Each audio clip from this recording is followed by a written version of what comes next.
आपका एक बार फिर से स्वागत है। हम बात करते हैं देश की जो स्थिति है बेहद ही खराब श्रेणी में जा रही है। वो इसलिए क्योंकि कोरोना की जो रफ्तार है उसमें ब्रेक लगता हुआ नजर नहीं आ रहा और ऐसे ही कहीं ना कहीं लोगों की बड़ी ही लापरवाही देखने को मिल रही है।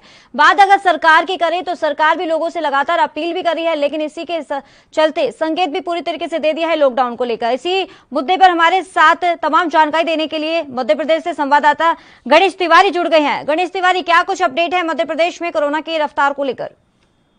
देखिए करिश्मा, अगर कोरोना की रफ्तार को लेकर बात करें तो मध्य प्रदेश में वही हाल है जो लगातार जो है प्रतिदिन आंकड़े बढ़ रहे थे। और इसी कदर में फिर एक बार अगर आंकड़ों की बात करें तो मध्य प्रदेश में जो कोरोना के आंकड़े आए वो बेहद ही चौंकाने वाले रहे और अब जो है आंकड़े 4000 पार कर चुके हैं। यानी कि मध्य प्रदेश में 4043 लोग जो है कोरोना पॉजिटिव मिले हैं। इंदौर की बात करें तो 866 लोग जो है कोरोना पॉजिटिव मिले। भोपाल की बात करें तो 618 लोग कोरोना पॉजिटिव मिले, जिसको लेकर अब सरकार जो है बेहद ही चिंतित है, क्योंकि दिन प्रतिदिन जो है ये आंकड़े 100-200 से चालू हुए थे और आज 4000 मध्य प्रदेश में आंकड़े आ चुके हैं। तो लगातार उसी कदर आंकड़े बढ़ रहे हैं जिस कदर जनवरी के पहले आंकड़े सितंबर माह के पहले आंकड़े बढ़ रहे थे।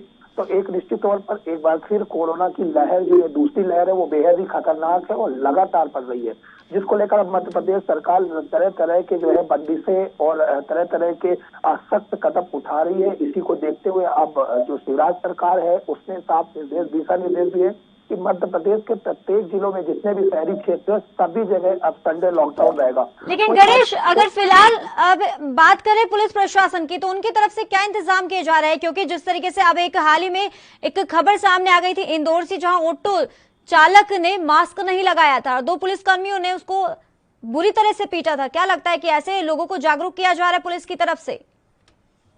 देखिए, पहली चीज तो मास्क को लेकर लगातार जो है पुलिस प्रशासन जागरूक कर रही है और लोग जो मास्क नहीं पहन रहे हैं, सोशल डिस्टेंसिंग का नहीं ख्याल रख रहे हैं, उनके साथ चालानी कार्रवाई कर रही है। और लगातार हालांकि कहीं कहीं झड़प की घटनाएं भी सामने आती है, जहां पर मास्क को लेकर या फिर अन्य चीजों को लेकर पुलिस से झड़प होती है, नगर निगम से झड़प होती है और उनकी जो है एक तरह से गुंडागर्दी भी सामने आती है। लेकिन अगर बात करें तो अभी पुलिस प्रशासन सख्त है, चूंकि कोरोना महामारी है, इसके लिए ये किसी एक व्यक्ति को बीमारी का नुकसान नहीं होता। इससे पूरा देश आहित है, पूरे संसार में कोरोना महामारी तेजी से फैल रहा है। ऐसे में निश्चित तौर पर हमें कठोर कदम उठाने होंगे और इसी को देखते हुए मुख्यमंत्री शिवराज सिंह चौहान ने भी सख्त से सख्त कदम उठाने को कहे हैं। इसी तर्ज पर जो है मास्क को लेकर पुलिस प्रशासन लगातार जो है कठोर कदम उठा रहा है। हालांकि इन वजहों से जब मास्क को लेकर या किसी अन्य वजह से जब पुलिस कठोर कदम उठाती है तो कहीं न कहीं झड़प जैसी घटनाएं भी सामने आती हैं, गाली गलौज की भी घटनाएं सामने आती है,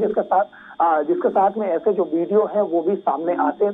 निश्चित तौर पर हालांकि ऐसे वीडियो जब सामने आते हैं, ऐसे कृत्य सामने आते हैं तो वो कहीं न कहीं एक चिंताजनक है और पुलिस पर एक सवालिया प्रश्न खड़ा करता है। लेकिन चूंकि कोरोना महामारी है, तेजी से फैल रही है, तो कहीं ना कहीं पुलिस प्रशासन को भी कठोर कदम उठाने पड़ते हैं और कई लोग ऐसा है कि झड़प भी करते दिखाई देते हैं। जी करिश्मा। गणेश, अगर बात पलायन को लेकर करें, क्योंकि दिल्ली में जो स्थिति है खराब है, तो वहीं अगर मध्य प्रदेश की बात करें, क्योंकि लॉकडाउन लगने के बाद जिस जगह जगह कहीं ना कहीं छोटे छोटे लॉकडाउन लगा दिए गए हैं, नाइट कर्फ्यू का ऐलान कर दिया गया है। हालांकि अगर मध्य प्रदेश में भी कोरोना की रफ्तार में ब्रेक लगता हुआ नजर नहीं आ रहा, पलायन को लेकर क्या स्थिति है? क्या पलायन शुरू हो चुका है वहां पर मजदूरों का? करिश्मा, मैं यहाँ पे बता दूं कि देखिए मध्य प्रदेश में जो पलायन की अगर बात करें तो कहीं कहीं पर जो मजदूर है जो गांव से और दूर दराज से सटे हुए हैं वो लोग जरूर यहाँ से जाते हुए दिखाई दे रहे हैं। क्योंकि लेकिन अभी जो है ज्यादातर लोगों के यहाँ ग्रामीण क्षेत्र की बात करें तो फसलों की कटाई है तो वो अन्य कार्यों से भी यहाँ से जा रहे हैं। लेकिन जिस कदर कोरोना के आंकड़े लगातार बढ़ रहे हैं, कहीं ना कहीं लोगों के मन में एक बार फिर भ्रम पैदा हो गया है कि कहीं लंबा लॉकडाउन ना लगा दिया जाए। हालांकि मध्य प्रदेश सरकार बार बार चेता रही है कि वह लॉकडाउन के पक्ष में नहीं है।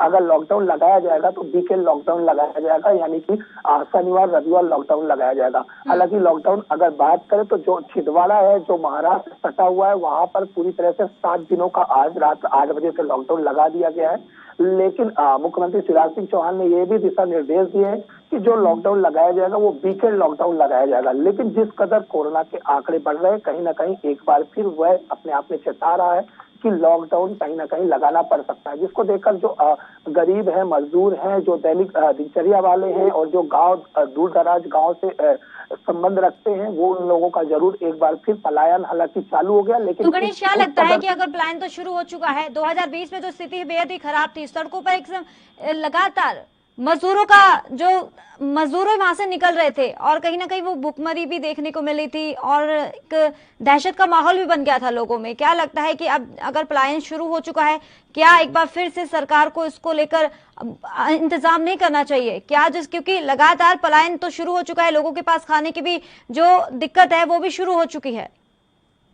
निश्चित तौर पर देखिए सरकार को इस पर हालांकि निश्चित तौर पर कदम उठाने चाहिए, लेकिन अभी भी सरकार लगातार जो है वैक्सीनेशन अगर बात करें तो चूंकि भारत देश जो है सबसे पहला देश बन चुका है जहां पर वैक्सीनेशन का कार्य तेजी से चल रहा है, उसी तर्ज पर जो है जगह जगह पर हर जिले में हर राज्य में वैक्सीनेशन पर ज्यादा जोर दिया जा रहा है। सभी उम्र दराज के लोगों को अब वैक्सीनेशन दी जा रही है। 45+ उम्र को जहां अभी वैक्सीन दी जा रही है, धीरे धीरे सभी वर्ग और सभी लोगों को वैक्सीनेशन का महापर्व का जो है फायदा मिलेगा। तो ऐसे में सबसे ज्यादा जोर जो है वैक्सीनेशन, क्योंकि अभी जो बीमारी है उसका अभी कोई लाइलाज बीमारी है, तो हमें जो है वैक्सीनेशन के साथ साथ में मास्क और सोशल डिस्टेंसिंग का पूरी तरह से ख्याल रखना होगा।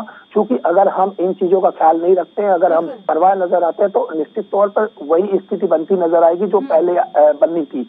और यहाँ पर करिश्मा सबसे बड़ी बात है कि दोनों ही आम जनता और नेताओं को भी ध्यान रखना होगा, क्योंकि लगातार जो है राजनीतिक रैलियां भी, कई जगह चुनाव है वो भी इस चीज पर बेपरवाह नजर आ रहे हैं। तो आम जनता के साथ साथ में राजनेताओं को भी समझना होगा कि अगर हम अभी ऐसी पार्टियां और ऐसी राजनीतिक रैलियां अगर नहीं रोकेंगे तो एक बार फिर भारत की स्थिति वैसी बन सकती है जैसी पहले पूर्व में थी। करिश्मा, चलिए बहुत बहुत शुक्रिया गणेश तिवारी तमाम जानकारी देने के लिए।